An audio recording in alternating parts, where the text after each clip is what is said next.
हरे कृष्णा। तो आज के साप्ताहिक कार्यक्रम में आप सभी लोगों का स्वागत करता हूं। और जो लोग ऑनलाइन हैं उनका एक ग्रुप है प्रभुपाद स्टडी सर्कल, उन लोगों का भी स्वागत करता हूं। सो जो लोग ऑनलाइन हैं उनके लिए क्योंकि मैं सेम टॉपिक डिस्कस करने वाला हूं यहाँ पे और आप लोगों के साथ भी, तो मैंने सोचा कि एक ही कक्षा कर ले। कुछ लोगों को मैं ऑफलाइन दे रहा हूँ पुणे में और कुछ लोगों को जो है वो ऑनलाइन कक्षा हो रही है। तो यहाँ पे मेरे साथ तो उस हिसाब से थोड़ा सा चेंज होगा, बट सेम टॉपिक डिस्कस होने वाला है। वैसे तो लॉकडाउन के बाद आप लोगों ने शायद पहले होंगे इस्कॉन में जिन्होंने ऑफलाइन कक्षा चालू की होगी। अब तक महाराष्ट्र में तो किसी ने ऑफलाइन नहीं चालू किया है, दिल्ली में चालू हो गया है, लेकिन महाराष्ट्र में काफ़ी जगह पे सरकार ने चालू ना करने की वजह से कहीं पे भी किसी भी प्रकार का सोशल गैदरिंग, स्पिरिचुअल गैदरिंग, धार्मिक इकट्ठा होना या कोई भी किसी सोशल प्रोग्राम के लिए इकट्ठा होना बंद है या नहीं किया हुआ है। तो जैसे जिन लोगों को मैंने ऑनलाइन लेक्चर दे रहा हूँ, तो हमने देखा है कि भक्ति के 3 प्रकार होते हैं मोटा मोटी तौर पे, क्योंकि हम सभी लोग भक्ति कर रहे हैं। तो जब भक्ति कर रहे हैं तो हमें इसके बारे में डिटेल भी जानना बहुत ज़रूरी है। भक्ति रसामृत सिंधु ग्रंथ में रूप गोस्वामी भक्ति के बारे में बहुत डिटेल वर्णन करते हैं और बहुत ही सुंदर वर्णन करते हैं। हम लोग तो सिर्फ भक्ति बोलते हैं, ये भी भक्ति है, वो भी भक्ति है। भौतिक संसार में प्रायः लोग सभी चीज़ों को भक्ति कह देते हैं, जो कि कभी वो उपासना हो सकती है, कभी तपस्या हो सकती है, कभी साधना हो सकती है, सबको भक्ति में काउंट करते हैं। रूप गोस्वामी भक्ति को 3 भागों में विभाजित करते हैं।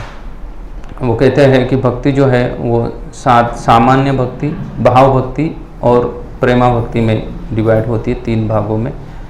मैंने सुना था बीच में यहाँ पे भक्ति शास्त्री कोर्स भी चालू किया था महावीर प्रभु ने। कहाँ तक हुआ था वो? नहीं बढ़ा। उपदेश अमृत 3-4 श्लोक हो गए। अच्छा, उपदेश अमृत 3-4 श्लोक हो गए। अगर वो कंटिन्यू होता था तो आप लोगों को शायद समझ में आता था कि हम किस चीज़ के बारे में डिस्कशन कर रहे हैं। तो भक्ति को डिवाइड किया जाता है, तो उसको डिवाइड किया जाता है 3 भागों में। मुख्यतः 3 भाग होते हैं, सामान्य भक्ति, भाव भक्ति और प्रेमा भक्ति। उसमें से जो सामान्य भक्ति है उसको और 2 भागों में विभाजित किया जाता है।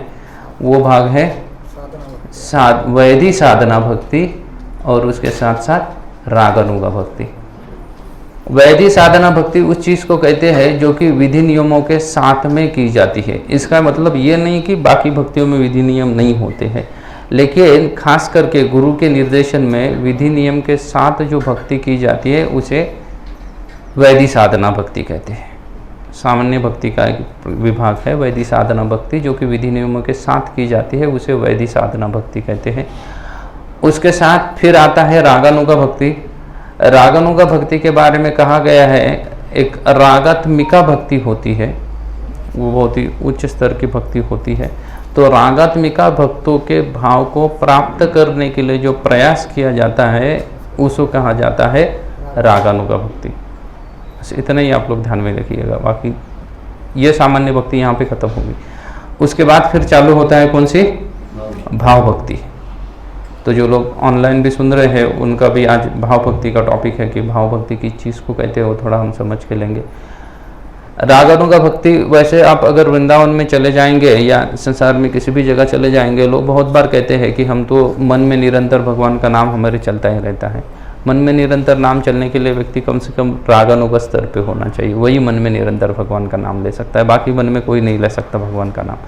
अच्छा, निरंतर अगर मन में नाम लेना है तो रागानुगा चाहिए। तो रागानुगा की हमने क्या क्वालिफिकेशन देखी थी कि कौन व्यक्ति रागानुगा भक्त तक बन सकता है? आदो श्रद्धा, साधु संग, भजन क्रिया, अनर्थ निवृत्ति, और उसके बाद क्या आता है? उसके बाद आता है निष्ठा। तो जिस व्यक्ति के अनर्था पूर्ण रूपेण नष्ट हो चुके हैं, उसके हृदय में कोई अनर्थ नहीं बचा है, जिसके अनर्थ सब खत्म हो चुके हैं, वही व्यक्ति रागानुगा भक्ति कर सकता है।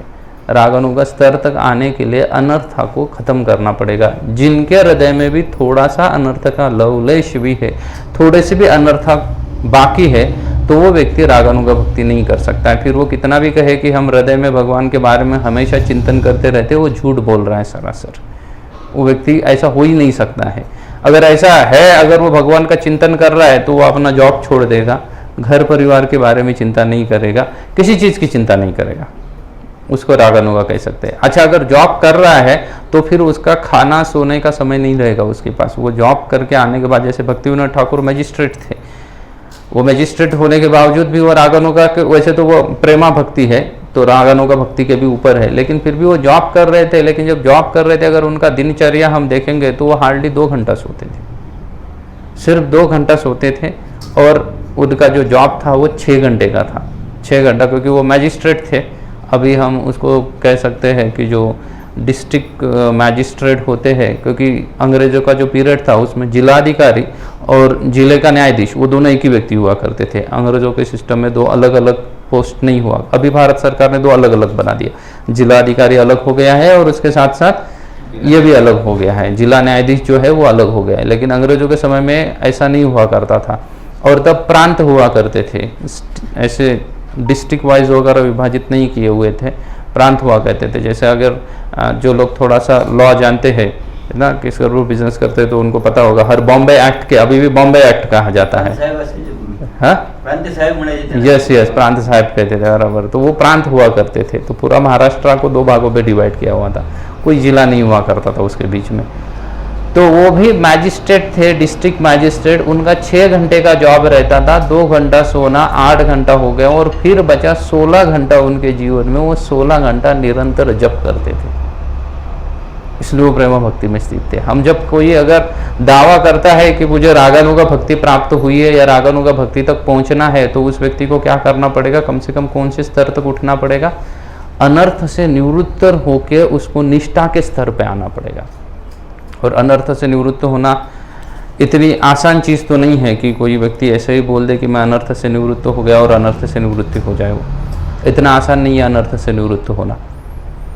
तो अभी सिर्फ हम थियोरेटिकली पढ़ रहे हैं, भले हम उस स्तर पे नहीं है, लेकिन कम से कम हमारा गंतव्य स्थान क्या है, संबंध, अभिधेय और प्रयोजन, हमें जिस प्रयोजन को प्राप्त करना है ना। अभिधेय तो चल रहा है, हम अभिधेय, ये भक्ति अभिधेय ही है, फिर सामान्य भक्ति हो, रागानुगा भक्ति हो, वैदिक साधना भक्ति, रागानुगा भक्ति, भाव भक्ति हो या प्रेमा भक्ति हो, ये सभी के सभी क्या है, अभिधेय में आते हैं। लेकिन जो प्रयोजन है, कृष्ण प्रेम हमें प्राप्त करना है, भगवान को प्राप्त करना है, हमें भगवान से कुछ नहीं प्राप्त करना है। बहुत बार प्राय लोगों का ये जो भावना या उनकी समझ गलत रहती है कि वो समझते हैं कि हमें भगवान से कुछ प्राप्त करना है, इसलिए भगवान के नज़दीक जाना है ना। इसलिए लोगों के, अगर आप देखेंगे आरतियाँ वगैरह वैसे ही लिखी गई है, सुख संपत्ति घर आवे, कष्ट मिटे तन का। तन का कष्ट वगैरह कुछ मिटने वाला है नहीं। जैसे जैसे ना हमें जो गाड़ी मिला है वो ऐसा खटारा है कि वो जैसे जैसे गाड़ी बूढ़ा होता जाएगा वैसे वैसे तन का कष्ट बढ़ने वाला है, कम होने वाला नहीं है ना। आप किसी भी डॉक्टर के पास चले जाओ, कोई भी आपको बीमारी होने के बाद वो टेम्पररी सॉल्यूशन है कि थोड़े समय तक वो बंद होगी, लेकिन कुछ सालों के बाद वो फिर से आने वाली है, क्योंकि वो है आपके प्रारब्ध में लिखा हुआ है। तो वो है, भक्ति करने से प्रारब्ध नष्ट होता है, इसका मतलब ये नहीं कि तन का कष्ट मिटता है। कृष्ण प्राप्त होने से तन का कष्ट मिटेगा, ये भी मत सोचिएगा। बहुत बार लोगों का ये भी गलत धारणा है। बहुत सारे लोग क्या कहते हैं, उनका जो भगवान के पास आने का वैराग्य जो होता है ना, वो इसलिए होता है कि भौतिक संसार में ज़्यादा कष्ट है, इसलिए भगवान के पास आ जाए। वो कष्ट नष्ट करने के लिए आते हैं। जॉब नहीं है, पैसा नहीं मिल रहा है, या ऐसे बहुत सारे चीज़ों के लिए लोग भगवान के पास आते हैं ना। इलेक्शन आ जाए तो नेता भी आते हैं भगवान के पास, उसके पहले नहीं आते नेता कहीं पे भी, लेकिन इलेक्शन के पीरियड में सब नेता भी दिखते हैं, क्योंकि इन लोगों को भक्ति से या भगवान से कुछ लेना देना नहीं है। उनको सिर्फ भगवान से क्या चाहिए, कुछ चीज़ चाहिए। इट्स लाइक वो भगवान को समझते हैं कि एक शॉपकीपर है जिसको एक कुछ पैसा दे दो, पैसा देने के बाद वो क्या करेगा, जो आपकी चीज़, जो आपकी पसंद की चीज़ है, जो भी आप खरीदो, क्या ये बिस्किट दे दो और कुछ दे दो, शुगर दे दो, दाल चावल जो भी है, पैसा दे दो, उससे ले लो। तो वो सोचते हैं कि भगवान वैसे ही शॉपकीपर है। लेकिन भक्ति जो है उसका मूल उद्देश्य है कि भगवान को प्राप्त करना है, भगवान से कुछ नहीं प्राप्त करना है, भगवान से कुछ भी नहीं चाहिए। और क्या चाहिए, भगवान ही चाहिए। अब अगर प्रहलाद महाराज का देखिए चरित्र पढ़िए, श्रीमद् भागवतम से ध्रुव महाराज का चरित्र पढ़िए, उन सभी चरित्रों में एक ही चीज आती है कि जब भी भगवान ने, नरसिंह भगवान ध्रुव महाराज के प्रहलाद महाराज के सामने प्रकट होने के बाद उन्होंने कहा कि आपको कुछ चाहिए तो मांगो, तो प्रहलाद महाराज बोले कि मुझे कुछ नहीं चाहिए, भाई तो कुछ प्राप्त करने के लिए तो कुछ भक्ति किया नहीं था और मांगूंगा क्या। वैसे अगर देखा जाए ना, पिता की संपत्ति अगर पुत्र को प्राप्त होती है उस हिसाब से देखा जाए तो बोले मेरा पिता तो क्या है, त्रिलोकपति है, स्वर्ग के ऊपर भी राज करता है, उन्होंने तो देवताओं को अपने घर में देखा थे, नौकर के समान वो डील करते थे, तो ये तो वैसे ही मुझे मिलने वाला है, तो इसलिए मुझे कुछ चाहिए नहीं। फिर भी नरसिंह भगवान ने कहा कि आपको शायद कुछ नहीं चाहिए, लेकिन मेरा ये स्वभाव है। क्या स्वभाव है? नरसिंह भगवान कह रहे हैं, भगवान बोल रहे हैं कि मेरा स्वभाव है कि मैं जिसके भी सामने जाता हूँ या मुझे कोई मिलने के लिए आता है, मैं उसको कुछ ना कुछ प्रदान करता हूँ, ये मेरा स्वभाव है। तो मेरा स्वभाव को मेंटेन करने के लिए आप कुछ मांगो। तो प्रहलाद महाराज कहते हैं ठीक है, फिर तो हम आपको ही मांग लेते हैं, आप ही रहो हमारे साथ। भगवान ने स्वीकार कर लिया। ध्रुव महाराज के साथ भी यही हुआ था। ध्रुव महाराज तो पहले कुछ प्राप्त करने के लिए गए थे भगवान के पास, लेकिन बाद में उनको समझ में आ गया कि भगवान से कुछ नहीं चाहिए, मुझे भगवान ही चाहिए, बाकी कुछ लेके कोई फायदा नहीं। उन्होंने भी वही चीज़ की। बलि महाराज को देखिए, उन्होंने भी वही कार्य किया, उन्होंने भी भगवान से कुछ नहीं मांगा। वामन देव जब उनके पास आए थे, वामन देव उनको लेके जाने के बाद वामन देव ने कहा कि कुछ मांगो करके तुम। चाहे अगर बलि महाराज को अगर उनके अनर्थ नष्ट नहीं होते थे तो वो फिर से बोलते थे कि आपने जितना सारा त्रिलोक का साम्राज्य मुझसे छीन लिया है वो क्या करो, मुझे लौटा दो, इंद्रपद मुझे लौटा दो। अगर अनर्थ था, क्योंकि वो बैठे तो थे उसी चीज के लिए, वो बैठे थे किस लिए, अश्वमेध यज्ञ कर रहे थे। अश्वमेध यज्ञ का उद्देश्य था कि इंद्रपद उनको प्राप्त करना था। लेकिन बलि महाराज के सामने जब वामन भगवान प्रकट हो गए, अवतरित हो गए, तो उनके हृदय से ये सभी अनर्थ नष्ट हो चुके थे। और अनर्थ नष्ट होने की वजह से उन्होंने क्या मांगा, भगवान को मांगा, भगवान से कुछ नहीं मांगा। उन्होंने ना ही इंद्रपद मांगा या कुछ नहीं मांगा।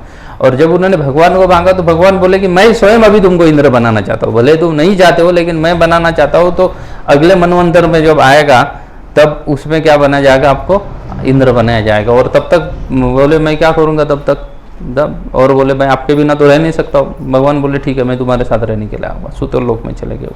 सूतरलोक में भगवान स्वयं उनके साथ में रहते हैं और भगवान के साथ में रह रहे बलि महाराज। तो भक्ति का मूल उद्देश्य ये है। बहुत सारे लोग सोचेंगे कि भक्ति का उद्देश्य मुक्ति है। मुक्ति प्राप्त करना भक्ति का उद्देश्य नहीं है। भक्ति का और मुक्ति का कोई लेन देन नहीं है। मुक्ति मुकुलितांत, मुक्ति जो है मुकुलितांत, हाथ जोड़ के भक्ति के सामने खड़ी रहती है कि मुझे भी साथ में लेके चलो करके। मोक्ष जो है वो तो धर्म, अर्थ, काम और मोक्ष, 4 पुरुषार्थ है। इन 4 पुरुषार्थों का जो पालन करेगा उसको मोक्ष वैसे ही मिल जाता है। यहाँ तक क्या भगवत गीता में भगवान कहते हैं मोक्ष तो ज्ञानी को तक मिल जाता है, भक्ति की कोई आवश्यकता नहीं उसमें। यहाँ पे भगवान कहते हैं 7वें अध्याय में चतुर्विधा भजन्ते मार्थार्थाति जिज्ञासु ज्ञानीं च भरतवर्षभा। तो जो ज्ञानी च भरतवर्षभा जहाँ पे कहते हैं, उसके बाद वाले अगर आप सब श्लोक देखोगे तो उसमें कहते हैं कि इनमें ज्ञानी भाग्यशाली है, भगवान कहते हैं। और इसके ऊपर जब विश्वनाथ चक्रवर्ती ठाकुर अपनी टिप्पणी लिखते हैं, उन टिप्पणी में वो कहते हैं कि इनमें ज्ञानी श्रेष्ठ इसलिए है क्योंकि अगर वो भगवान के बारे में ज्ञान प्राप्त करता है तो उस व्यक्ति को शांत रति तक प्राप्त हो जाएगी, शांत रस तक प्राप्त हो जाएगा। जैसे 5 मुख्य रस हैं, शांत रस, दास्य रस, साख्य रस, वात्सल्य रस और माधुर्य रस। तो उसमें से जो शांत रति है या शांत रस है वो प्राप्त हो सकता है। किसको प्राप्त हो जाएगा? जो ज्ञानी है वो शांत रस प्राप्त कर सकता है। तो इतना सब चीजें अगर प्राप्त हो रही है जिसके लिए भक्ति करने की जरूरत नहीं है, मोक्ष प्राप्त करने के लिए। यहाँ तक कि अगर आप गंगा माता का ना अगर देखोगे, उनका गुणगान देखोगे तो ऐसा कहा जाता है कि जो गंगा में स्नान करते हैं, खास करके त्रिवेणी संगम पे जाके स्नान करते हैं, उनको भी मोक्ष प्राप्त हो जाता है। फिर मोक्ष के लिए भक्ति क्यों की जाए? इसलिए रूप गोस्वामी जब भक्ति के बारे में लिखते हैं तो बोलते हैं कि भक्ति जो है वो सिर्फ और सिर्फ भगवान को प्राप्त करने के लिए, बाकी कोई चीज़ प्राप्त करने के लिए नहीं है। मोक्ष भी प्राप्त करने के लिए भक्ति की आवश्यकता नहीं है। क्यों आवश्यकता नहीं है? क्योंकि जैसे जो भगवान की 3 शक्तियाँ हैं, अंतरंगा शक्ति, बहिरंगा शक्ति और तटस्थ शक्ति। अंतरंगा, बहिरंगा और तटस्थ, और इन तीनों शक्तियों को मिला के कहा जाता है स्वरूप शक्ति। भगवान की अपनी शक्ति है। स्वरूप शक्ति का जब वर्णन होता है तो तीनों शक्तियाँ आती है, अंतरंगा शक्ति, बहिरंगा शक्ति और तटस्थ शक्ति। उसमें से जो अंतरंगा शक्ति है, उस अंतरंगा शक्ति का हिस्सा या उसका पार्ट है भक्ति। भक्ति अंतरंगा शक्ति का पार्ट है। जब अंतरंगा शक्ति का पार्ट भक्ति होती है तो इसका मतलब है कि बहिरंगा शक्ति और तटस्थ शक्ति के साथ उसका कोई इतना ज़्यादा लेन देन नहीं है। और फिर भी जीवात्मा जब तटस्थ शक्ति का हिस्सा है तो उसको जब वो अंतरंगा शक्ति का जो हिस्से है भक्ति, उसकी प्रैक्टिस कर रहा है, उसको बाकी कोई चीज़ प्राप्त करने के लिए कोई भी मन में कामना नहीं रखनी चाहिए।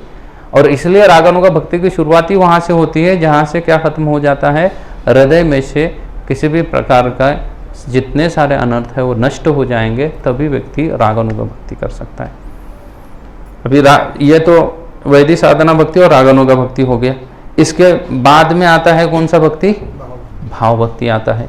अभी फिर भाव भक्ति कब शुरुआत होती है, कैसे की जाती है, क्या कहा जाता है, उसके लक्षण क्या है भाव भक्ति के, कई सारे चीज़ आती हैं। देखिए दो प्रकार के लक्षण होते हैं, एक होता है तटस्थ लक्षण और एक होता है स्वरूप लक्षण। स्वरूप मतलब मुख्य लक्ष्य, जैसे चैतन्य चरितामृत में कहा गया है, जीवेर स्वरूप है नित्यर कृष्ण दास। जीव जो है वो कृष्ण का नित्य दास है, उसका स्वरूप लक्षण है। दो लक्षण है, स्वरूप लक्षण, तटस्थ लक्षण। स्वरूप लक्षण किस चीज़ को कहते हैं और तटस्थ लक्षण किस चीज़ को कहते हैं? अगर जब मैं कहता हूँ कि घड़ा, मटका जो होता है, वो मटका जब आपको बताया जाएगा तो वो मटका मिट्टी से बना हुआ है, ये उसका कौन सा लक्षण है? स्वरूप लक्षण है उसका। मटका मतलब मिट्टी से बना हुआ चाहिए। और कोई कहता है अरे मटका उस चीज़ को कहते हैं जिसमें पानी रखा जाता है। बात तो बराबर कही उसने, गलत तो नहीं कहा उस पर, लेकिन फिर भी ये उसका कैसा लक्षण हो गया?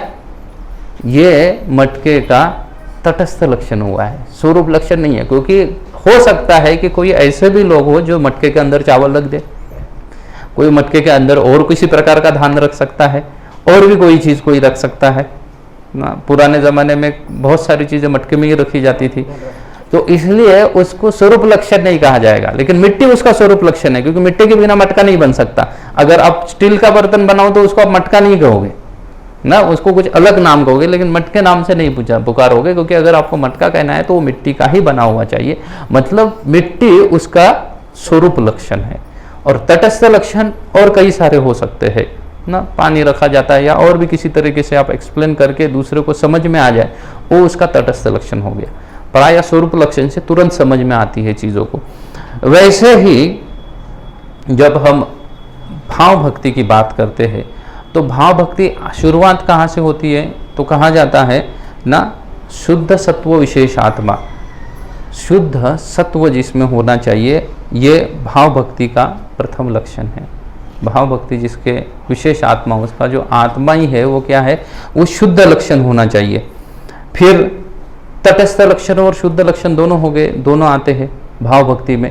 अच्छा, अनर्थ निवृत्ति के बाद तो आ गई निष्ठा। निष्ठा में क्या शुरुआत हो गया?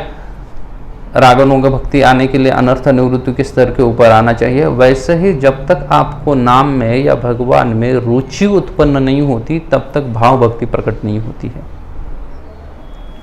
भाव भक्ति प्रकट होने के लिए किस चीज़ की आवश्यकता है? रुचि उत्पन्न होने की नितांत आवश्यकता है। जब तक रुचि उत्पन्न नहीं होती हृदय में, तब तक भाव भक्ति प्रकट नहीं होती है। इसलिए बहुत बार महाराष्ट्र में या अन्य कहीं जगहों पे हमने देखा है कि कई सारे लोग क्या कहते हैं, भाव के बारे में चर्चा करते रहते हैं। बहुत सारे लोग कहते हैं कि इनका भाव ऐसा है, उनका भाव ऐसा है। अरे भाव प्रकट ही नहीं हो सकता, आप भाव की बात ही किस बात पे कर रहे हैं? जब तक आपको किसी चीज़ में रुचि उत्पन्न नहीं होती, तब तक भाव प्रकट नहीं हो सकता है। रुचि चित्त मासीन ना, जब रुचि उत्पन्न होने के बाद रुचि चित्त को मासीन करती है, मुलायम करती है चित्त को, तब भाव प्रकट होता है। चित्त को मुलायम करना मतलब, अगर आप कभी अगर हमें रात की रोटी खानी पड़ी तो रोटी बहुत कड़क हो जाती है ना। रोटी कड़क होने के बाद उसको क्या करते हैं? दूध में या दाल में डाल के भिगोने के लिए रख देते हैं।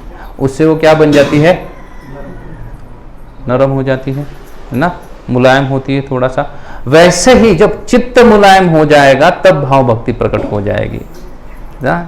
यह भाव भक्ति का तटस्थ लक्षण है। चित्त जब तक किसी का मुलायम नहीं है, किसी का चित्त कोमल नहीं है, तब तक वो व्यक्ति भाव भक्ति कर ही नहीं सकता है, ना ही प्रकट हो सकती है उसके हृदय में।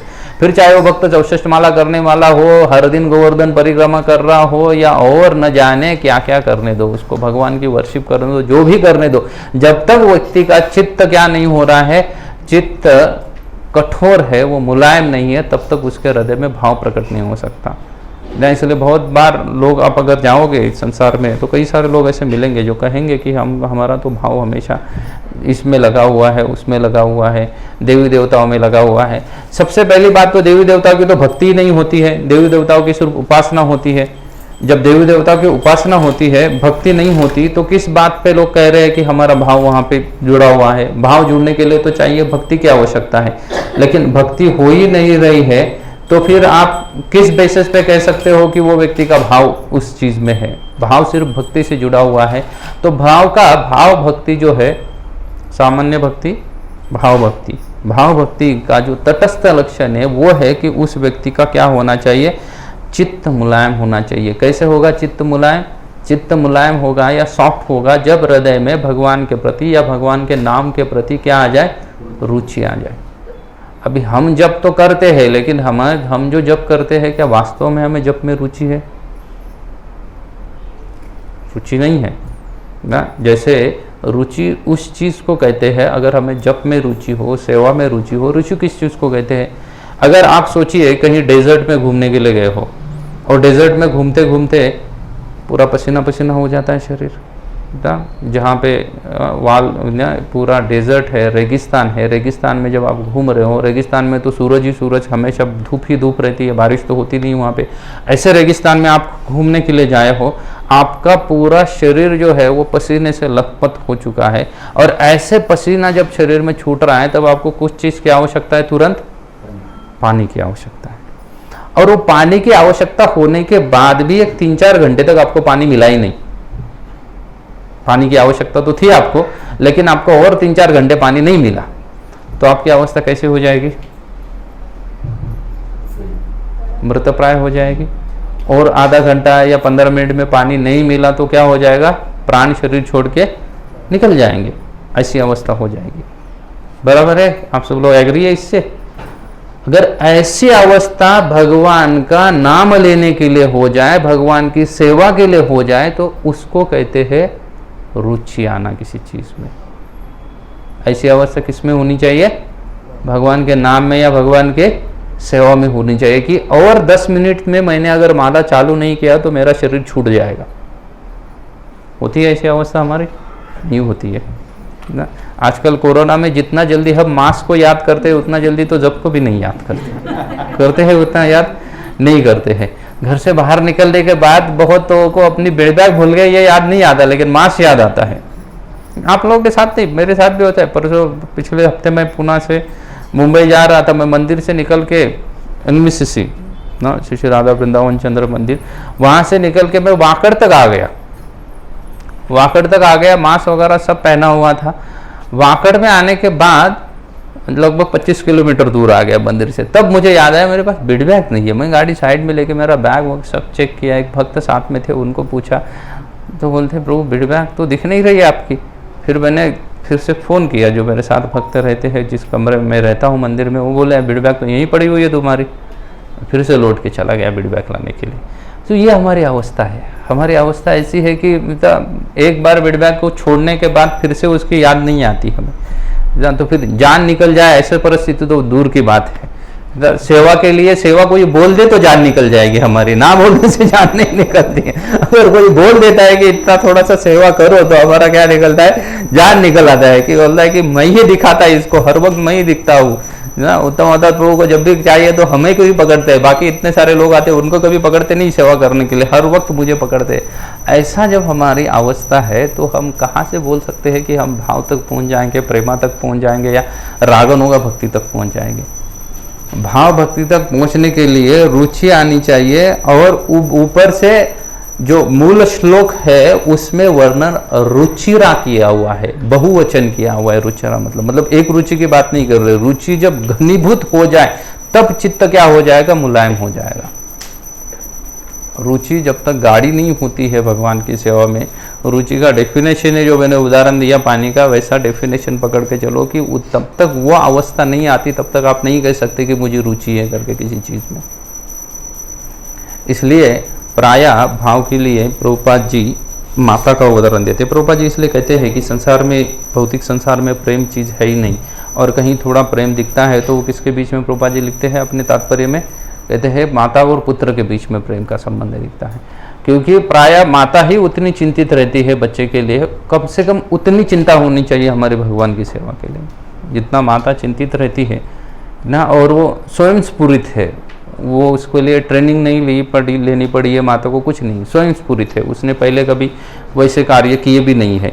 अगर किसी माता को देखिए, बच्चा उसको इतना सेवा लगाता है, लगभग अपना नौकर के जैसा माता के साथ डीलिंग करता है। तो बच्चा छोटा रहता है, जब तक उसको समझ नहीं आती 14-15 साल तक, तब तक वो माता के साथ उसका डीलिंग कैसे रहता है, वो इतना काम लगाता है जितना काम एक घर में नौकर को लगाया जाता है। अगर उस माता का पति अगर उसको उतना काम लगाएगा ना तो वो घर छोड़ के चली जाएगी, उतना काम नहीं करेगी, वो इम्पॉसिबल है। लेकिन उसका बच्चा उतना काम करवाता है उसको दिन भर में, लेकिन उसको पता नहीं चलता, ना माता को पता चलता है कि भाई इतना काम कर रही हूँ सुबह से लेकर शाम तक वो बच्चे के लिए, और ना ही बच्चे को लगता है कि मैं कुछ काम बोल रहा हूँ। उसको पूछे तो बोलता है मैं तो कुछ नहीं करता हूँ, सिर्फ बैठा रहता हूँ घर में, कुछ नहीं करता हूँ। लेकिन माता का पूरा दिन वो बच्चे के पीछे चला जा रहा है सुबह से लेकर शाम तक, और सिर्फ ऐसा ही नहीं वो खाली बैठी है, बहुत कार्य करने पड़ते हैं उसके लिए, ये रुचि होती है। और अगर ये वो बच्चा अगर नहीं है तो माता उसके बिना रह भी नहीं पाएगी। पिताजी रह देंगे, इतना ज़्यादा तकलीफ नहीं होगा पिता को, लेकिन अगर बच्चा माता के साथ नहीं है तो माता बच्चे के बिना रह नहीं पाती है। इतनी रुचि आनी चाहिए कृष्ण की सेवा के लिए, कृष्ण के नाम में, तब चित्त क्या हो जाएगा, मुलायम हो जाएगा चित्त। तब तक चित्त मुलायम नहीं होने वाला, इतनी रुचि आनी चाहिए, तब जाके ये भाव भक्ति का फिर भी कौन सा लक्षण है, तटस्थ लक्षण है, स्वरूप लक्षण नहीं है भाव भक्ति का, ये सिर्फ तटस्थ लक्षण है। फिर स्वरूप लक्षण क्या है, तो स्वरूप लक्षण में कहते हैं कि जो चित्त है वो कैसा होना चाहिए, तो कहते हैं शुद्ध सत्व स्वरूप होना चाहिए चित्त का, चित्त शुद्ध होना चाहिए। अभी ये जो शुद्ध है वो कौन से शुद्ध की बात कर रहे हैं, तो वो जो हम जनरली यहाँ पे भौतिक संसार में देखते हैं, या हम प्रकृति के 3 गुणों के बारे में देखते हैं, तमोगुण, रजोगुण और सत्वगुण। तो सत्व चित्त की जब बात होती है तो इस सत्वगुण की बात नहीं हो रही है, शुद्ध सत्व की बात हो रही है। शुद्ध सत्व मतलब जो प्रकृति के 3 गुण है उसमें से एक नहीं आता है, ये तो लक्षण है। जो भगवान की बहिरंगा शक्ति है, उस बहिरंगा शक्ति का स्वरूप लक्षण 3 चीजें हैं। क्या है स्वरूप लक्षण 3 चीजें, कि उसमें तम, रज और सत्व गुण रहेगा, और सिर्फ रहेगा नहीं, उसका क्या रहेगा, मिक्सचर रहेगा। इसलिए आप देखेंगे भौतिक संसार में कोई भी एक व्यक्ति प्रायः एक गुण में नहीं होता है। कोई भी ऐसा लगता है कि वो व्यक्ति क्या है, एक गुण में है, एक चीज में या एक जगह पे स्थित है। ऐसा लगता है कि हम बोलते हैं कि ये व्यक्ति बहुत तमोगुणी है, ये व्यक्ति बहुत रजोगुणी है, ये व्यक्ति सत्वगुण है, लेकिन भौतिक प्रकृति के ये गुण है, इसलिए व्यक्ति एक गुण में रह ही नहीं सकता है।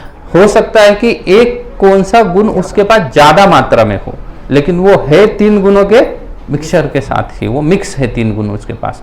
कोई भी एक गुण क्लियर कट कोई सत्वगुण में नहीं स्थित हो सकता है, पूर्ण रूपे न कोई रजोगुण में नहीं है, और ना ही कोई पूर्ण रूपे न तमोगुण में है। वो कोई तो एक गुण उसके पास 70-80% रहेगा, फिर कोई दूसरे 2 गुण 20-20% रहेंगे, ऐसा कुछ ना कुछ कॉम्बिनेशन रहेगा उसका। तो इसलिए उसको शुद्ध सत्व नहीं कहा जाता है सत्वगुण में, क्योंकि उसमें प्रायः देखा जाता है कि दूसरे 2 गुण उसके साथ क्या हुए हैं, मिले हुए हैं, जुड़े हुए हैं, इसलिए उसको सत्वगुण कह सकते हैं, नहीं कह सकते उसको सत्वगुण। लेकिन इसका स्वरूप ही है कि उसको क्या होना चाहिए, शुद्ध सत्व होना चाहिए। अभी जब शुद्ध सत्व होता है तो पहले तो देखना पड़ेगा कि शुद्ध सत्व किस चीज को कहते हैं। शुद्ध सत्व जो है वो उस चीज को कहते हैं जब व्यक्ति गुणातीत हो जाता है, ये तीनों गुणों के परे जब हो जाता है उस व्यक्ति को, या उसका चित्त जो खास करके तीनों गुणों के परे जब हो जाता है, तो उसको क्या कहा जाएगा, व्यक्ति किस में स्थित है, शुद्ध सत्व में स्थित है। वो तीनों गुणों के परे होना चाहिए, सत्व गुणों के भी परे होना चाहिए। और ऐसा कैसे होता है, तो कहा जाता है कि जो शुद्ध सत्व में जो स्थित होते हैं, ये प्रेम की प्राथमिक अवस्था है। ये प्रेम की प्राथमिक अवस्था है कि व्यक्ति क्या हो सकता है, शुद्ध सत्वगुण में स्थित हो सकता है। देखिए कितना लंबा सफ़र है हम जहाँ पे स्थित है और वहाँ से भाव भक्ति तक पहुँचने का। हम सिर्फ बोलते हैं भाव भक्ति भाव भक्ति भाव भक्ति या प्रेमा भक्ति, कृष्ण प्रेम प्राप्त करना है। बहुत बार लोगों को ऐसा लगता है कि हम भक्ति कर रहे हैं, ये देह जैसे ही छूट जाएगा हम कहाँ पहुँच जाएंगे, गोलोक में सीधा पहुँच जाएंगे। गोलोक में पहुँचने के लिए कहाँ पे होना चाहिए, प्रेमा भक्ति तक पहुँचना चाहिए। यहाँ पे तो रागानुगा और उसके साथ साथ भाव भक्ति ही इतनी कठिन दिख रही है। यहाँ तक कि पहले तो कठिन से पहले तो कि हमें उसके बारे में ज्ञान तक नहीं है कि किस चीज़ को प्राप्त करना है। अगर मुझे भाव भक्ति प्राप्त करना है तो क्या चीज़ मेरे पास होनी चाहिए, तो मैं उसको भाव भक्ति कह सकता हूँ। यही चीज़ की हमें प्राप्ति नहीं है, यही चीज़ के बारे में हमें जानकारी नहीं है। और जब ऐसे चीज़ों के बारे में हमारे पास कोई भी जानकारी उत्पन्न नहीं है तो फिर कैसे कह सकते हैं कि हमें कोई चीज़ प्राप्त हो जाएगी। तो इसलिए हम जब भक्ति कर रहे हैं तो जैसे प्रायः भक्ति का जब डेफिनेशन दिया जाता है, अन्याभिलाषिता शून्य ज्ञान कर्मानावृतम अनुकूल्येन कृष्णानुशीलनम भक्ति उत्तमम। तब अन्य अभिलाषिता शून्य ज्ञान कर्मानावृतम। तो बहुत बार ऐसा लोगों को लगता है कि ज्ञान की आवश्यकता नहीं है, क्योंकि बोला ही गया है ज्ञान और कर्म को त्याग दो करके। लेकिन जिन्होंने बोला है उन्होंने क्या बोला है वो हमें पहले जानना पड़ेगा। प्रायः लोगों को क्या होता है, जो लोग प्रवचन देते हैं या जो लोग सुनते हैं या जो लोग पुस्तकें पढ़ते हैं या दूसरों को सुनाते हैं, पुस्तक लिखने के द्वारा कोई बुक लिख के किसी के ऊपर टीका लिख के, तो जब दूसरों को सुनाते हैं तो इसमें प्रायः तो पहले हमें एक चीज़ को ध्यान रखना पड़ेगा कि वो पुस्तक जो भी ग्रंथ आप पढ़ रहे हैं उसमें जो ग्रंथकार है वो क्या कहना चाहता है, उसका क्या भाव है, उसको समझना चाहिए। प्रायः लोग जब टीका लिखते हैं उसके ऊपर तो क्या लिखते हैं, उसको क्या समझ में आए वो लिखते हैं ना। प्रवचनकर्ता भी वही चीज़ को बताएगा जो उसको समझ में आ गई, उसको समझ में नहीं आए तो क्या बताएगा, वो बता ही नहीं सकता है। लेकिन जब हम किसी भी ग्रंथ का अध्ययन कर रहे हैं तो हमें ये ध्यान में रखना पड़ेगा कि उस ग्रंथकार को क्या कहना है, उसमें ग्रंथकार क्या कहना चाहता है, उसका भाव क्या है, वो हमें समझना पड़ेगा। अगर वो हम नहीं समझेंगे तो फिर आज भौतिक संसार में आप देखेंगे भगवत गीता के ऊपर प्रवचन देने वाले लाखों करोड़ों लोग मिलेंगे। बहुत सारे लोग हैं जो सोचते हैं कि हम भगवत गीता के ऊपर प्रवचन देंगे, भगवत गीता को हम समझ सकते हैं और आपको भी समझा सकते हैं। कई सारे, अगर आप ऑनलाइन देखेंगे, कई सारे कोर्सेज चलते हैं भगवत गीता समझने के लिए। बहुत सारे लोग तो उसके लिए बहुत मोटा धनराशि भी लेते हैं, सिर्फ किसके लिए, भगवत गीता समझा के देने के लिए। लेकिन वो क्या समझाते हैं भगवत गीता में से, जो उनको समझ में आया वो समझाते हैं, जो कृष्ण को कहना है वो नहीं समझा पाएंगे, क्योंकि वो पहले तो उन्होंने समझा ही नहीं कि कृष्ण क्या कहना चाहते हैं। इसमें से जो कृष्ण को कहना है वो अगर वो समझ जाते थे फिर वो उनको क्या कहना है वो कभी नहीं बताते थे। लेकिन वो जनरली क्या करते हैं, लोग अपने भाव को बताते हैं। तब जब ज्ञान कर्म अनावृत की बातें चलती है, जब लिख रहे हैं रूप गोस्वामी, तो फिर वो कौन से ज्ञान और कर्म की बात कर रहे हैं उसको हमें ठीक से समझना पड़ेगा। रूप गोस्वामी उसके ऊपर एक टीका लिखते हैं दुर्गम संगीवनी, उसमें वो बहुत ही सुंदर तरीके से वर्णन करते हैं कि जब ज्ञान कर्म अनावृत की बात आती है तो वो ज्ञान को 3 भागों में विभाजित करते हैं। ज्ञान को तत्पदार्थ 2 भागों में करते हैं, तत्पदार्थ त्वम पदार्थ ज्ञान, ऐसा 2 भागों में विभाजित करते हैं। तत्पदार्थ ज्ञान मतलब जो भौतिक सृष्टि भगवान ने क्रिएट की है उसका ज्ञान, और त्वम पदार्थ ज्ञान मतलब भगवान के बारे में ज्ञान, आध्यात्मिक ज्ञान कह सकते हैं। तो उसमें से जो भौतिक सृष्टि का ज्ञान है उसको त्यागने की बात कर रहे हैं, बल्कि भगवान के बारे में जो है उस ज्ञान को प्राप्त करना चाहिए। नहीं तो जब तक हमें किसी चीज़, जिस चीज़ को प्राप्त करना है उस चीज़ के बारे में हमारे पास कोई इन्फॉर्मेशन ही नहीं है तो फिर हम कैसे उस चीज़ को प्राप्त कर सकते हैं। बहुत ही कठिन है उस चीज़ को प्राप्त करना। तो जब भक्ति की बात कर रहे हैं हम, हमारे से तो वैदिक साधना भक्ति नहीं हो रही है, उसके बाद रागानुगा भक्ति है और उसके बाद भाव भक्ति है। और भाव भक्ति को प्राप्त करने के लिए पहले तो आपको क्या करना पड़ेगा, चित्त शुद्ध करना पड़ेगा। चित्त शुद्ध करने के बाद उसके बाद कहाँ पे आना पड़ेगा, शुद्ध सत्व में स्थित होना पड़ेगा। और शुद्ध सत्व में जब आप आ जाएंगे या स्थित हो जाएंगे तब जाके आपको भाव भक्ति प्रकट हो जाएगी। अच्छा, ये जो भाव भक्ति है ये भगवान की क्या है ना, स्वयं प्रकाशित है। वो उसको प्रयास करने से प्राप्त नहीं होने वाली, वो स्वयं प्रकाशित है, वो स्वयं स्फुरित है, वो स्वयं आपके अंदर हृदय में प्रकट हो जाएगी। जैसे गुरु अष्टकम में भी हम पढ़ते हैं दिव्य ज्ञान हृदय प्रकाशित। दिव्य ज्ञान जो है वो क्या हो जाता है, हृदय में अपने आप प्रकाशित हो जाता है, उसके लिए प्रयास करने की आवश्यकता नहीं होती है, वो गुरु की कृपा से अपने आप प्रकट हो जाता है। वैसे ही भाव भक्ति जो है वो अपने आप प्रकट हो जाएगी, क्योंकि वो भगवान की जो अंतरंगा शक्ति है, अंतरंगा शक्ति को 3 भागों में विभाजित किया जाता है। भगवान की मूल शक्ति को 3 भागों में विभाजित किया गया है, अंतरंगा शक्ति, बहिरंगा शक्ति, तटस्थ शक्ति। इन तीनों को मिलाने के बाद स्वरूप शक्ति होती है। अभी इसमें से जो अंतरंगा शक्ति है उसको भी 3 भागों में विभाजित किया जा सकता है। अंतरंगा शक्ति को विभाजित किया जाता है आह्लादिनी, संवित और संवित शक्ति। आह्लादिनी शक्ति, संवित शक्ति और संविध शक्ति। संवित और ध आता है एक जगह पे तो संविध होता है, संविध हो जाता है वो। संवित, संविध, संविध शक्ति, आह्लादिनी शक्ति, तटस्थ और ये संवित शक्ति। तो उसमें से संविध जो शक्ति है, संवित नहीं संविध जो शक्ति है, उस शक्ति का जो हिस्सा है वो क्या है, वो भाव भक्ति है। प्रेमा भक्ति जो है वो आह्लादिनी शक्ति का हिस्सा है। राधा रानी को भी आह्लादिनी शक्ति का हिस्सा माना जाता है। राधा रानी जो है वो आह्लादिनी शक्ति से आती है, या आह्लादिनी शक्ति जो है वो राधा रानी का क्या है, उनका प्राकट्य हो आह्लादिनी शक्ति। वैसे ही जो ये आता है भाव भक्ति जो आती है वो संवित शक्ति का हिस्सा आती है। और संवित शक्ति का हिस्सा होने के वजह से वो किस बात में है, भक्ति है ही अंतरंगा शक्ति। अंतरंगा शक्ति में भक्ति को विभाजित किया गया है। भक्ति ना ही तटस्थ शक्ति का हिस्सा है, तटस्थ में तो जीव है, और ना ही बहिरंगा शक्ति का हिस्सा है। बहिरंगा शक्ति मतलब माया कह सकते हैं। तो ना ही माया का हिस्सा है भक्ति, और ना ही किस चीज का हिस्सा है, तटस्थ शक्ति का हिस्सा है। अब जब अंतरंगा शक्ति का हिस्सा बनती है भक्ति, तो फिर समझा जा सकता है कि उसको हम प्राप्त नहीं कर सकते हैं, इसलिए भाव भक्ति को भी प्राप्त नहीं कर सकते हैं।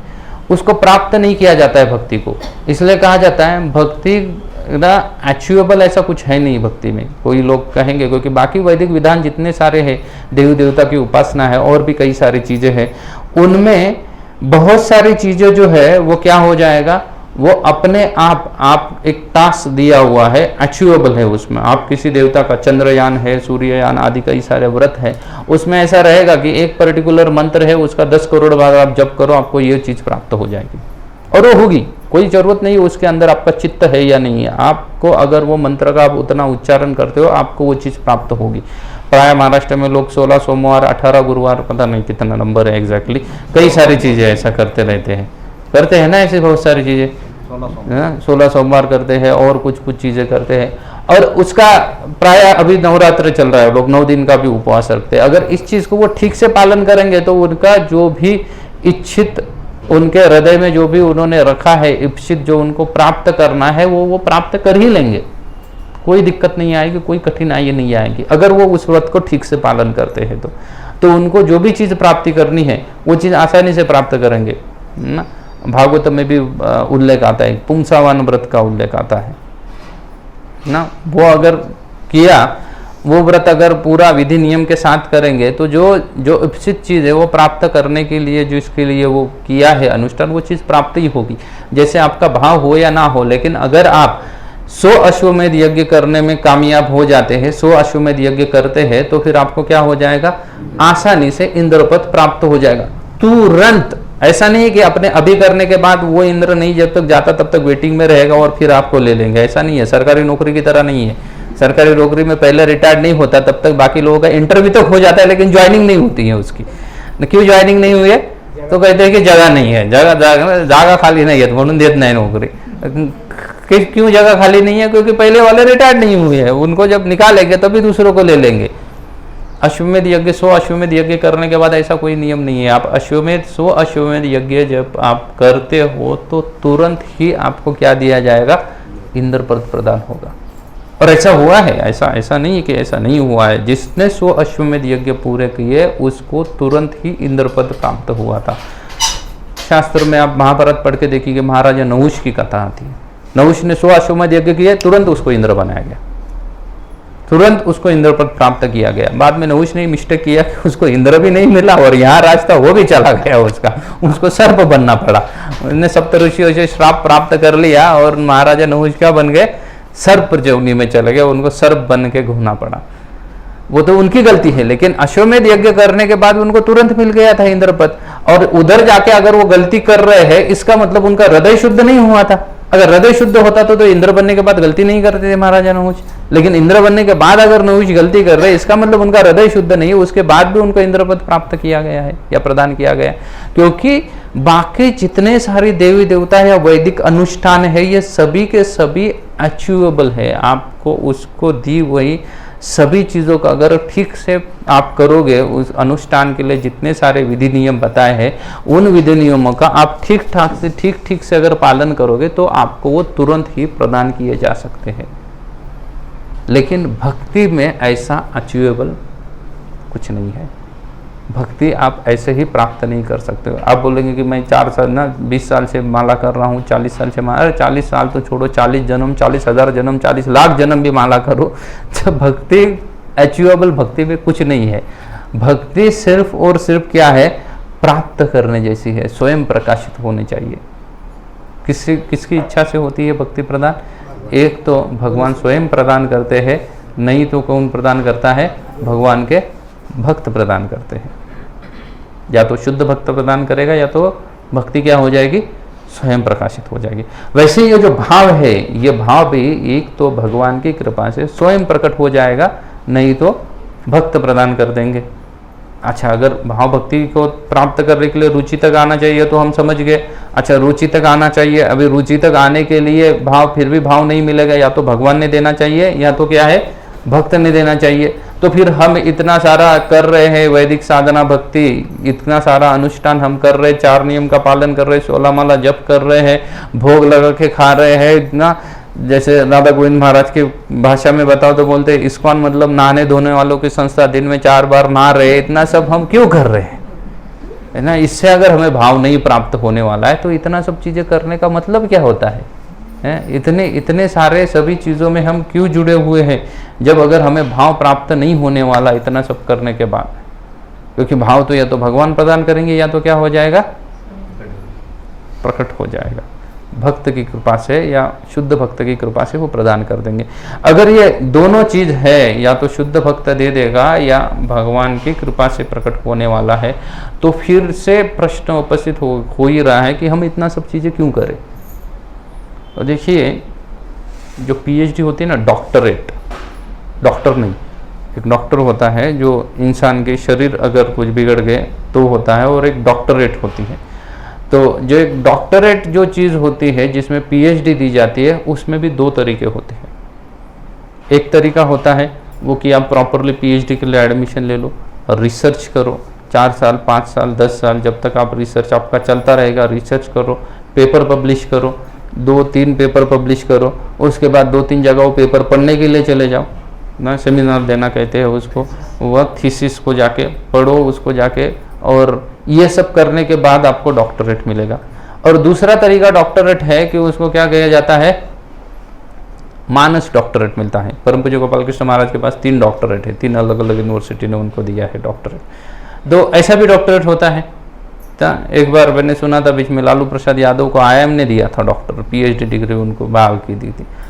लेकिन अगर आप लिस्ट देखेंगे तो जिनको प्रदान की हुई है पीएचडी, ऐसे लोग बहुत कम हैं।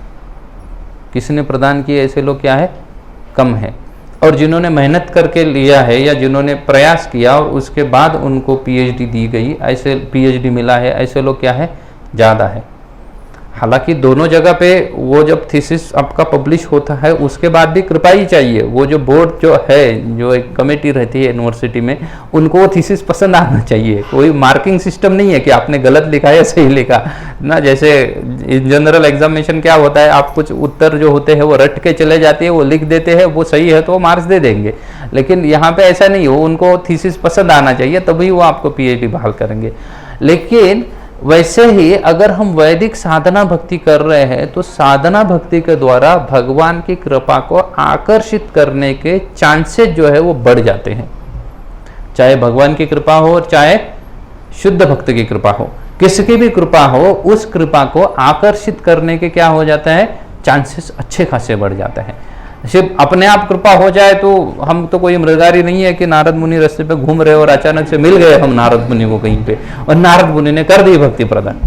ऐसे कितनी कथाएं हैं शास्त्र में, बहुत ही कम कथा है क्या। या ध्रुव महाराज निकल गए थे भगवान के ढूंढने में जंगल में, तो नारद मुनि उनको ढूंढते हुए आ गए, उनको बिठा दिया, भाई ओम नमः भगवते वासुदेव जप करो, बैठ जाओ यहाँ पे और क्या हो जाएगा तुमको, इससे करो। नारद मुनि की कृपा से उनको भगवान प्राप्त हुए हैं। उनका प्रयास बहुत कम है, पहले तो उन्होंने नारद मुनि की कृपा तो ऐसे ही दे दी, लेकिन ऐसे बहुत कम है। ऐसी कृपा जब बढ़ रही थी तो हम कहाँ थे वो हमको ही पता नहीं है ना। ऐसी कृपा बांटने के लिए प्रभुपाद जी भी चले गए थे अमेरिका में, वहाँ पे भी कोई कुछ नहीं किया था, वो सिर्फ शुद्ध भक्त की कृपा है। प्रभुपाद को जो मिला उनको प्रभुपाद ने पकड़ लिया और बना दिया, भक्त बना दिया, बोले बैठ में यहाँ पे, जो बैठा जो मिला उसको, किसी को प्रभुपाद ने छोड़ा नहीं ना। एक भीमा प्रभु है, वो भीमा प्रभु कहते हैं कि प्रभुपाद मेरी भक्ति में आने की खाली एक ही वजह है कि प्रभुपाद ने मुझे एक बार क्या किया था, मेरी तरफ देख के प्रभुपाद मुस्कुरा दिए थे। जब प्रभुपाद पहुंचे थे बोस्टन में, तब भीमा प्रभु रहते हैं जू में, वो तब वहाँ का रेवेन्यू डिपार्टमेंट या जो भी कहो कस्टम डिपार्टमेंट, जो बाहर से जहाँ जाते हैं उसको कस्टम ही वाले रहते हैं ना, जो चेक करते हैं जो भी आया है चीज़ें सही है नहीं है, गलत चीज़ आए, तो वो कस्टम में थे। He was a custom officer, और वो उसी जहाज को चेक करने के लिए आए जिसमें प्रभुपाद जी बैठे हुए थे। जलदूत जहाज को चेक करने का उनका ड्यूटी था। जहाज आते थे हर दिन, उनका काम ही था चेक करना। तो बोले मैं जब चेक कर रहा था तो मैं बारंबार यही देख रहा था कि यहाँ पे आने वाले जितने भी सारे लोग हैं, जैसे श्री राधा कृष्णचंद्र भगवान की जय, तो यहाँ पे आने वाले जितने सारे लोग हैं, और एक तो ये क्या है, ये कार्गो शिप है जिसमें सब क्या आ रहा है, मटेरियल आ रहा है, और उसमें ये एक पैसेंजर कैसे क्या है। तो बोले मैं बार बार इस बात से चिंतित था, और इसके पेपर तो सब क्लियर है। तो बोले बाकी जो मेरे साथ जो लोग हैं वो सभी जो भी उनका कार्य है वो कर रहे थे, और मेरा ध्यान बार बार ये बूढ़े व्यक्ति की तरफ आकर्षित हो रहा था। और वो बूढ़ा व्यक्ति वहां पे उसके डॉक पे ऊपर आके बोले मेरे तरफ देख के बार बार मुस्कुरा रहा था, और मैं बार बार देख रहा था कि ये यहाँ से कैसे क्या आ गया, इसको तो पैसेंजर शिप से आना चाहिए, कार्गो शिप में कैसे क्या आ गया इतना बूढ़ा व्यक्ति। और बोले वो मुझे देख के मुस्कुरा रहे थे, बोले वो उनकी कृपा हो गई और उस कृपा से मैं यहाँ पे हूँ। बोले बाद में मुझे फिर से कोई भगवत गीता मिली, वो भगवत गीता में पढ़ने के बाद बोले चला गया देखने के लिए, तो वहीं पे बोले यही व्यक्ति बैठा था जिसको मैं एक बार पकड़ने के लिए गया था, कस्टम चेक करने के लिए गया था, वही व्यक्ति वहाँ पे है। तो ऐसी कृपा से मिलने का चांसेस कम रहता है, होती है कृपा लेकिन कम है। तो इसलिए हमें साधना भक्ति करनी चाहिए, और ऐसा करने से चित्त जब शुद्ध हो जाएगा, रुचि के स्तर पे हम पहुंच जाएंगे, तब क्या हो जाएगा, हम भाव को प्राप्त कर सकते हैं। और भी कई सारी है, रुचि उत्पन्न होने का कई सारा तरीके होते हैं। रुचि उत्पन्न होने के लिए पहले तो भगवान की सेवा से रुचि उत्पन्न होती है, भगवान के साथ कोई संबंध बनाने से रुचि उत्पन्न होती है, भक्तों की सेवा करने से रुचि उत्पन्न होती है। लेकिन वो जब तक रुचि उत्पन्न नहीं होती हमारे हृदय में, तब तक हम भाव को प्राप्त नहीं कर सकते, किसी भी तरीके से भाव को नहीं प्राप्त कर सकते। हम चाहे कितना भी प्रयास करें भाव को प्राप्त करने का, लेकिन हमारे हृदय में जब तक रुचि उत्पन्न ही नहीं हो रही है, तब तक हम भाव को प्राप्त करने का कोई प्रश्न ही उपस्थित नहीं होता। और रुचि उत्पन्न होने के लिए पहले तो निष्ठा आनी पड़ेगी। निष्ठा के पहले तो कहाँ जाना पड़ेगा, निष्ठा के पहले अनर्थ को निवृत्त करना पड़ेगा। अगर अनर्थ ही हमारे हृदय से निवृत्त नहीं हो रहे हैं, तो फिर निष्ठा, रुचि, भाव, प्रेम की तो बात ही छोड़िए ना। उसके बीच में आसक्ति, निष्ठा के बाद आसक्ति आएगा, उसके बाद रुचि आएगा, फिर भाव आएगा, फिर प्रेम आएगा। ये सब चीज़ें होगी नहीं हमारी जब तक हम अनर्थों से निवृत्त नहीं होंगे। इसलिए हमें प्रायः प्रयास करना चाहिए कि हमें क्या करना चाहिए, जितना जल्दी हो सके अनर्थ से निवृत्त होना चाहिए। जब तक अनर्थ से निवृत्त नहीं हो रहे हैं, तब तक हमारा भक्ति के स्कूल में एडमिशन ही नहीं हुआ है ना। हम क्या कर रहे हैं आजकल, बहुत बार ऐसा मैं सुनता हूँ, पता नहीं कि बच्चे को स्कूल में दाखिल करवाने के लिए भी माता पिता को बहुत स्ट्रगल करनी पड़ती है आजकल ना। 10 स्कूलों में जाना पड़ता है, फिर माता पिता को खुद जाके इंटरव्यू देना पड़ता है। पता नहीं कि बच्चे को पढ़ाने वाला है या माता पिता को पढ़ाने वाले। एक टीचर को मैंने पूछा कि ये माता पिता का क्यों इंटरव्यू लेते हो आप लोग, तो बोले माता पिता अगर अच्छे जानकार होंगे तो वो बच्चे को पढ़ा सकते हैं ना। बोले अगर माता पिता ही बच्चे को पढ़ा देते तो तुम्हारे पास आने की क्या जरूरत थी, तुम स्कूल बंद करो तो वो खुद ही पढ़ा लेंगे घर पे। वो नहीं पढ़ा पा रहे इसलिए तो तुम लोगों के पास आ रहे हैं कि भाई तुम ले लो करके, और तुम बोल रहे हो कि माता पिता को ही आना चाहिए। ये अभी का एजुकेशन सिस्टम है। लेकिन जैसे वो माता पिता स्ट्रगल करते हैं ना बच्चे का दाखिला करवाने के लिए, वैसे ही अभी जो हम भक्ति कर रहे हैं वो हमारा क्या चल रहा है, स्ट्रगल चल रहा है।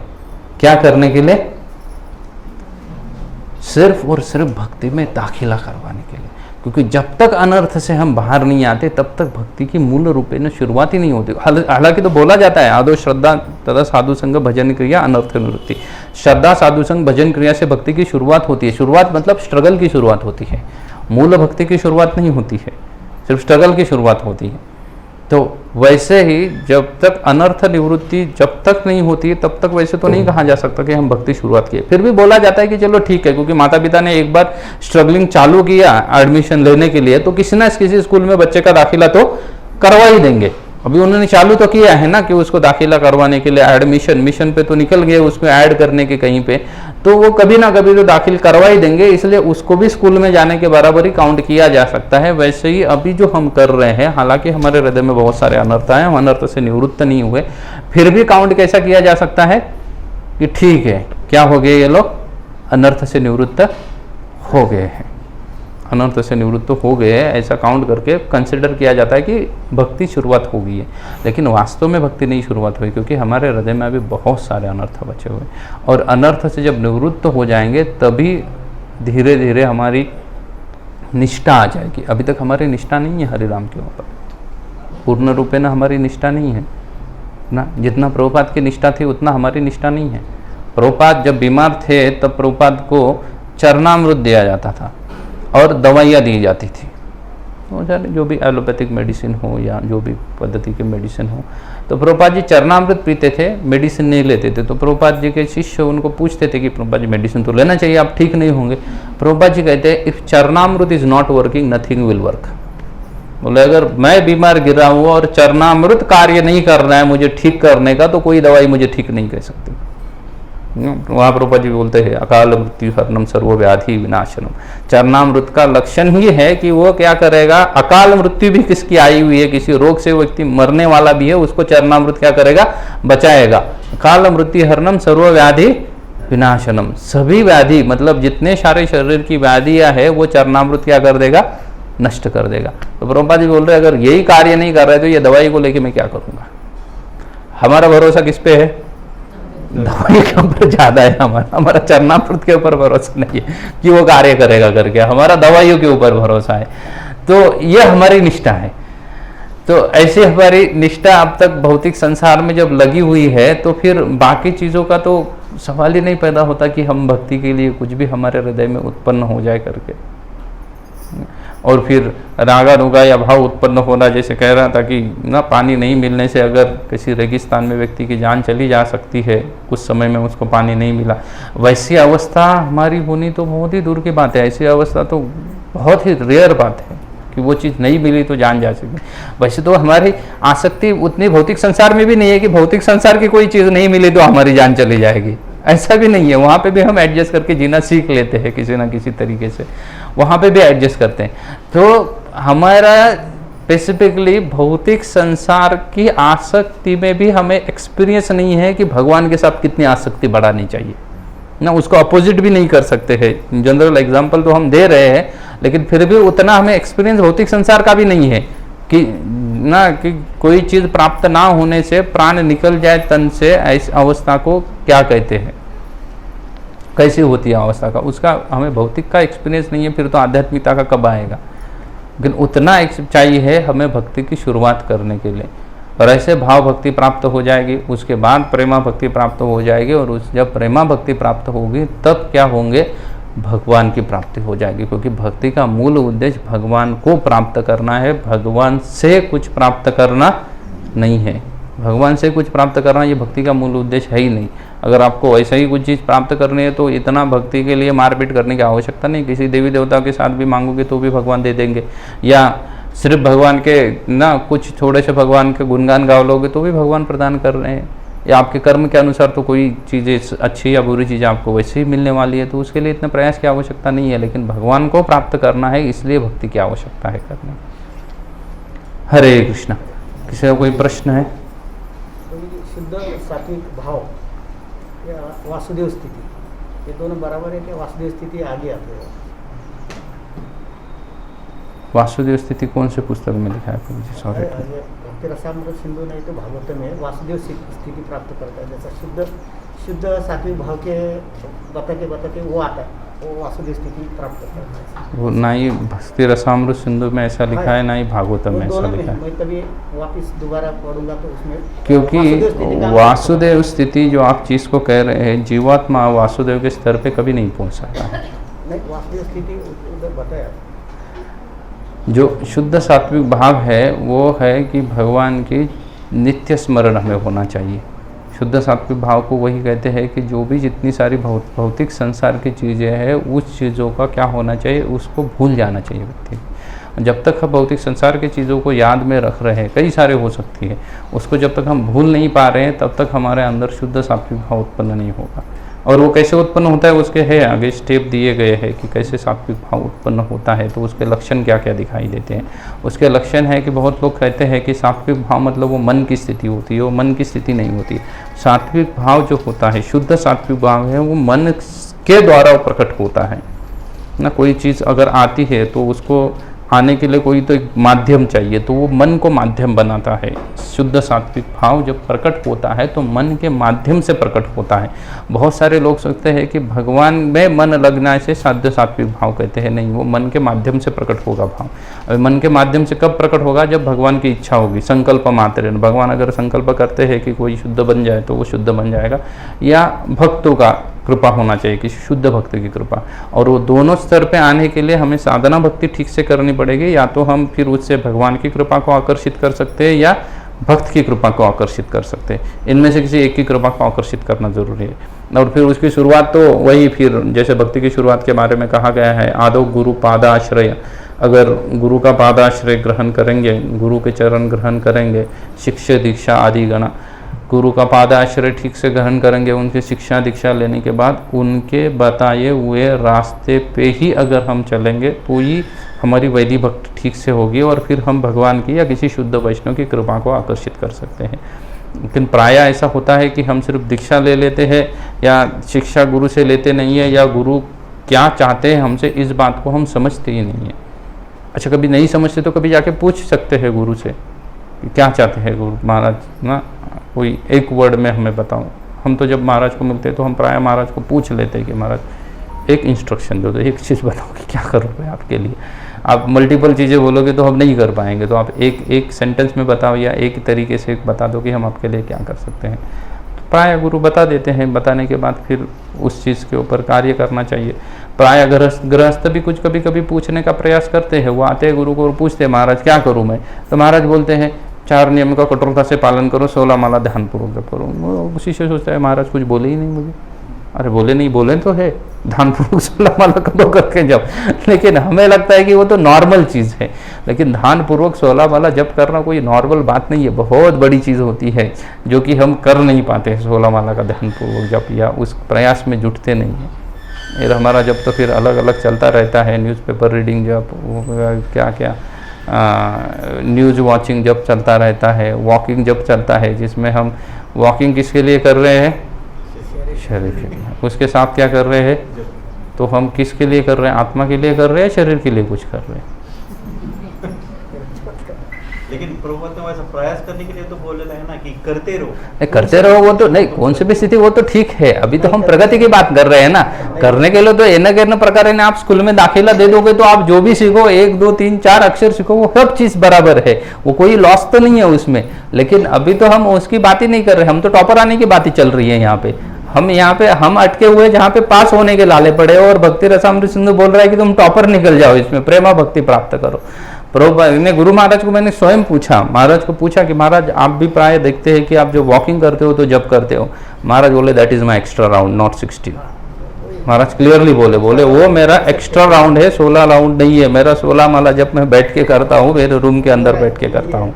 बोले अगर आपको नींद आ रही है तो आप रूम के अंदर वॉक करो, आपका 16 माला बाहर जो शरीर के लिए जो वॉकिंग होता है उसमें 16 माला मत काउंट करो, रूम के अंदर वॉकिंग करके करो।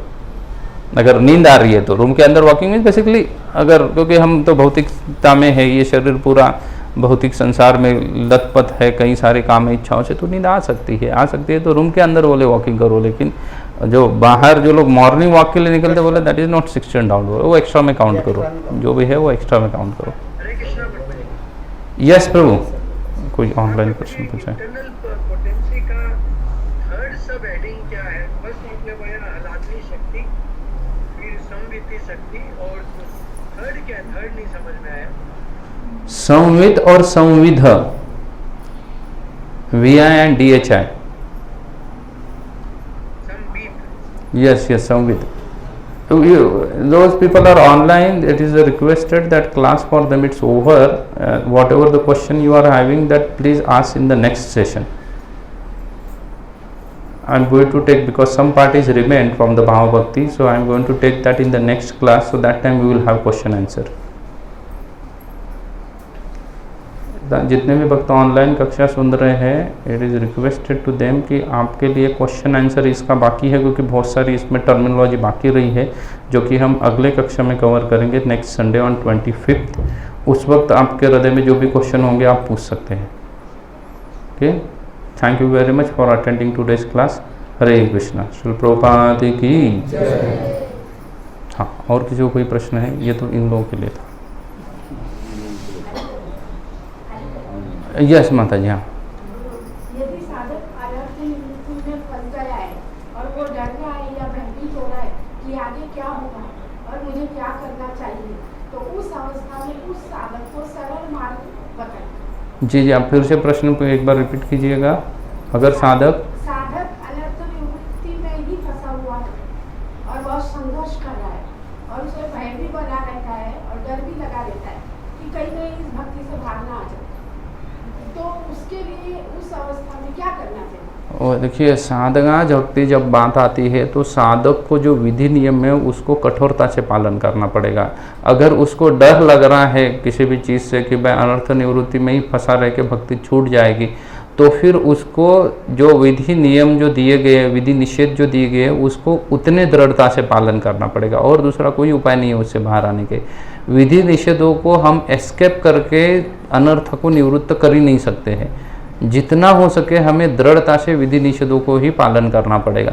अगर हमें डर लग रहा है कि मेरे हृदय में ये अनर्थ है, तो उससे अच्छा है कि फिर वो अनर्थ जहाँ पे फूलेगा फैलेगा उस जगह को छोड़ के दूसरे जगह चले जाओ। जैसा अगर प्राय किसी व्यक्ति को लगता है कि मेरे धन के प्रति मेरी आसक्ति बहुत ही ज़्यादा है, तो फिर उस व्यक्ति को ऐसे जगह पे नहीं ज़्यादा जॉब करना चाहिए जहाँ पे ब्लैक मनी अवेलेबल हो, आसानी से अवेलेबल, वो जॉब उसको छोड़ देना चाहिए।